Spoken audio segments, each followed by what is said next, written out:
Guys, this is going to be an awesome episode with my buddy Steve Chappell of ElkCampTV. Before we get to that, I want to thank you guys for listening. Also want to let you know I'm doing these elk reports literally in the middle of nowhere. The Onyx Ranch has very little cell phone service. So, over this month, you're going to have to bear with me a little bit with my quality of audio.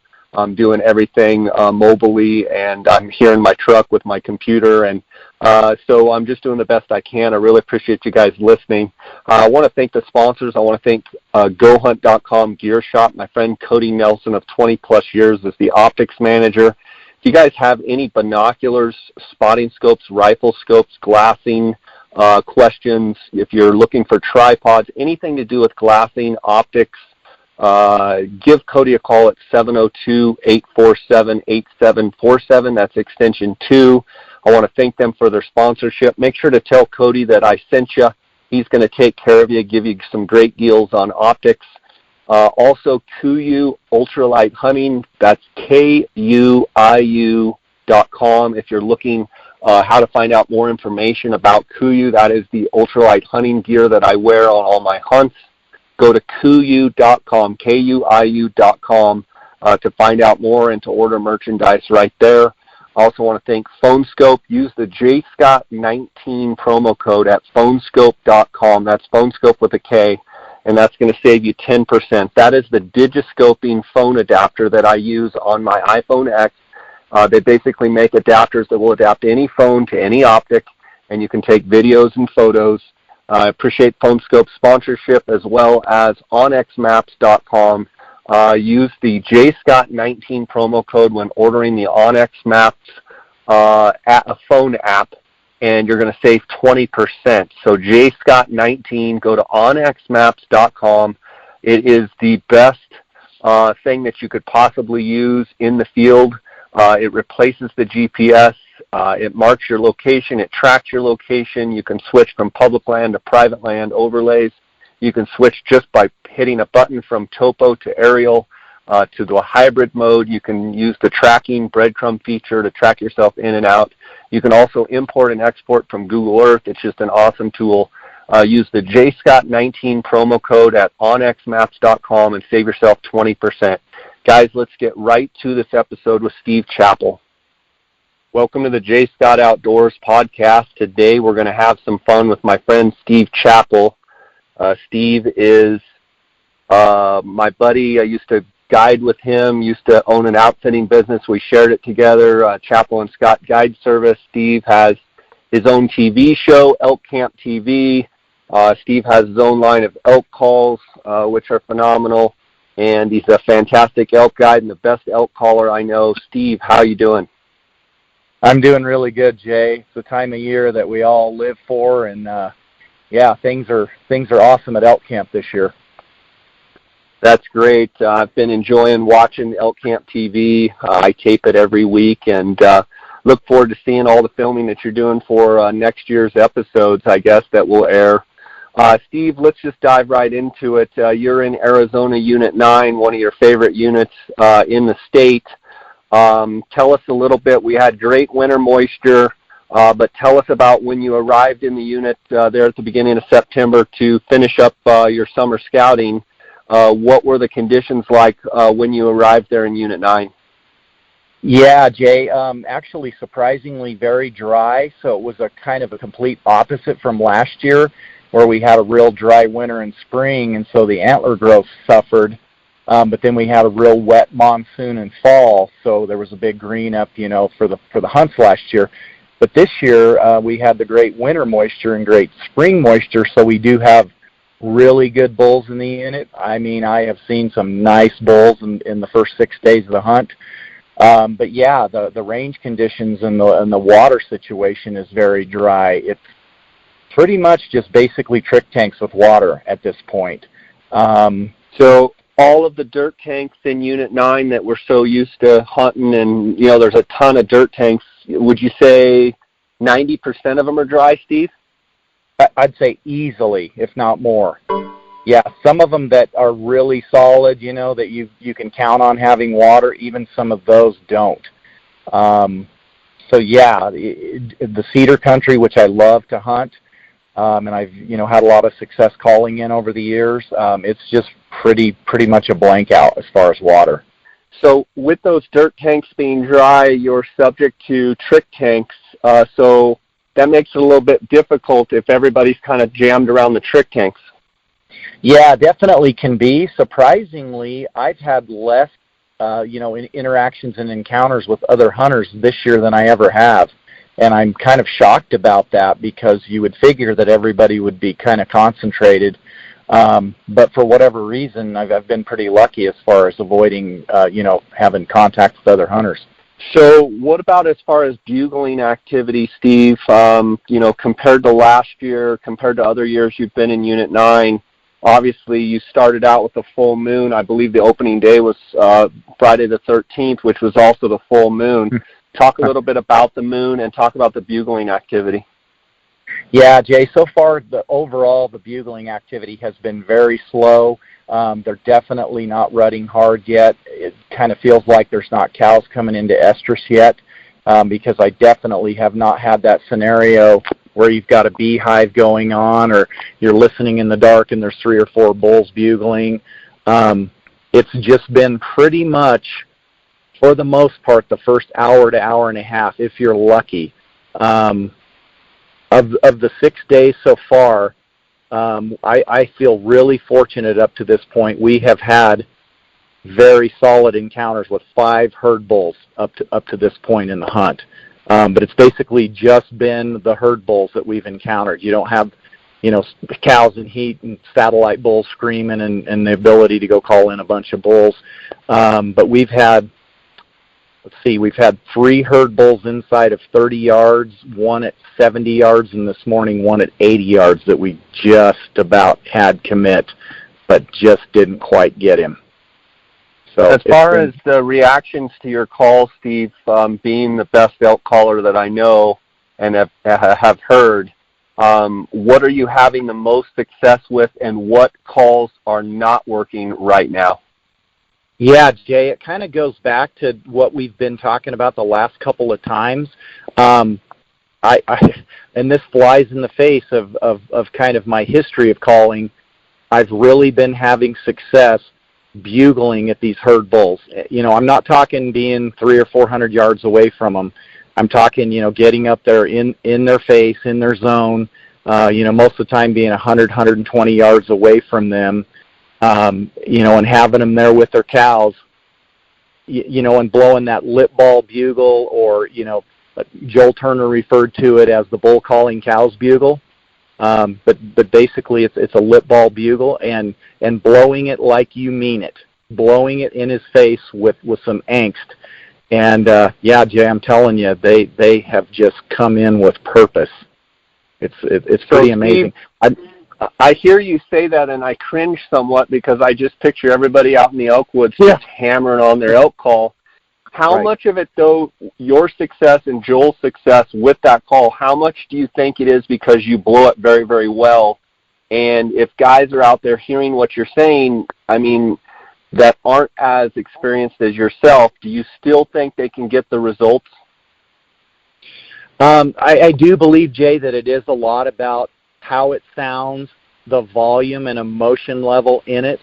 I think that's what you get the reaction from. And the fact that you don't bugle your way into a herd bull, because you're gonna push him away if you do that. So it's very hard to hold back as far as calling goes and work your way in there, feeling like you could blow the herd up at any point, getting close in there like that. It takes a lot of willpower not to blow calls.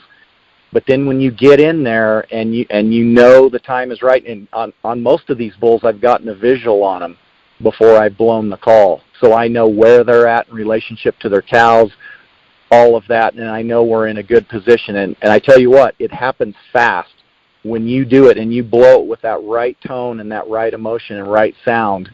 There's no hesitation in them. They scream and come right in. So in other words, you're getting into that zone and you're giving them the fight or flight. Like you haven't made a peep, you press them, you get into that comfort zone inside of 100 yards, and you make them choose And if they're a herd bull, you're basically saying, okay, buddy, I've slipped in here and I'm going to take your cows. And you're saying you're having good success of those bulls coming over to you with an aggressive style. Yes, Jay, absolutely. Of the 5 herd bulls, only the one this morning didn't totally commit and leave his cows and come over to kill me, in effect.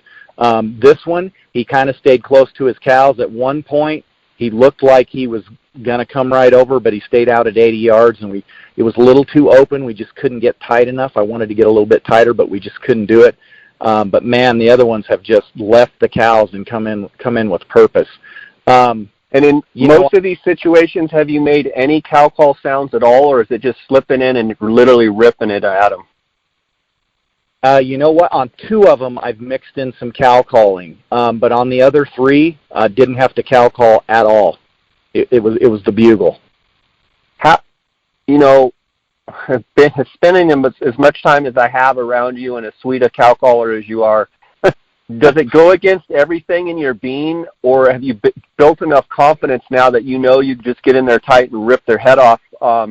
Years ago, I would say that you would probably be a little more reluctant because you're thinking, okay, now I've closed the distance, I'm 100 yards, I'm going to sweet talk them. It sounds like you've kind of changed a little bit where you just get in there, you have confidence, you know your sound is great, you just get in there and blow their hat off. Yeah, that's exactly it, Jay, because I still do, in my mind, I'm still thinking, cow call as I'm moving in. But, a lot of times when you're out here with these elk and you've been around them a lot, you can just tell by the frequency of that bull's bugling and how he sounds, whether he has cows or not. And so all of these bulls, I've really, just gotten the real gut feeling that I'm dealing with a herd bull. Otherwise, if I felt like it was a bull that was by himself, I absolutely would be cow calling to him. So yeah, it does really fly in the face of me kind of being a lover when it comes to calling. And I think as this hunt progresses and it heats up a little bit and all the bulls start bugling more, and if I'm dealing with some satellite bulls, I think I will definitely be doing more cow calling moving forward into this hunt. But yeah, I'm definitely not afraid nowadays when I'm dealing with a bull with cows to just get in there and be aggressive with him. That's good stuff. Steve, what are you seeing out there as far as, with the trick tanks being the only basic water sources? Are guys stacked up, getting there early, sitting all day? What are you witnessing? Even if you're not, what are you seeing as far as guys sitting on water in 9? Yeah, I've only seen one hunter at a trick tank in the morning. I think the rest, there may be more guys that are doing that. I'm just not going exactly by those trick tanks in the mornings. But I think for the most part, it's limited to the afternoon and evenings. I am seeing blinds at quite a few of them, which, that's totally fine. I think as the hunt goes on and this moon phase goes to darker, that there'll be the opportunity for, bulls as they get heated up and rutting harder to start visiting those tanks maybe during shooting light. So, for a lot of guys, that's a pretty good strategy, especially because our evening hunts have pretty much just been a total blank out. I mean, we're lucky to get anything. I called in a 5-point last night, now that I think about it. By Cal, it was a long ways away, Jay. I mean, probably 3/4 of a mile away, and it was during the last 20 minutes of light. And so I just started blowing that kind of loud, excited cow call, and that brought him in from a long ways. Steve, for those guys listening that are also struggling on, the evening, and we've seen it so many times where literally they just start bugling maybe with 10, 15 minutes of light, sometimes right at dark. What kind of strategy do you go in with an afternoon hunt with that mindset that, likely you're not going to hear anything till right at the last? Yeah, Jay, what I kind of try to think about in my mind is, okay, if I'm going to hunt this area and this is the water source that's in this area, what direction was the wind blowing that morning? If the wind was coming out of the east or the north or whatever it happened to be doing, I'm going to assume that those elk pushed into the wind away from that water in the morning to their bedding area. So what, the best guess that I can make going out in the afternoon then is to position myself somewhere in between the direction they went to bed and that water source. And obviously, keeping the wind direction in mind, we're mostly having south-southwest winds right now. So you obviously got to play that and watch out for that. But that's kind of my strategy in the evenings. I used to, in the past, kind of go out and troll around and try to call in the evenings, but it always seemed like, you drive around for 2 or 3 hours with nothing, and then you get that bugle during the last 5 or 10 minutes of light, and you think, oh, this is the great spot I should have been in 2 hours ago. And that's not the case at all. It's just the fact that the timing was right.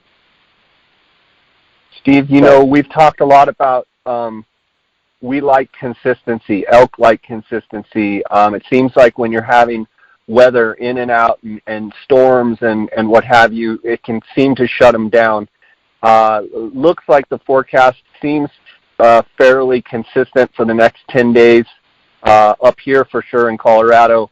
I'm curious what your thoughts are on, if you had your choice, do you want it to stay consistent and basically the same weather day after day, or would you like some showers to come in? Yeah, Jay, at this point, I would just like it to be consistent. And I always say that, that upper 30s to mid 40s in the morning is just perfect Arizona bugling weather. I actually think the fact that we had strong winds yesterday and then we had about a 15-degree cool-off this morning from what it's been, threw them off a little bit. It seems to me more and more that these elk almost look for a reason not to bugle versus, the other way around.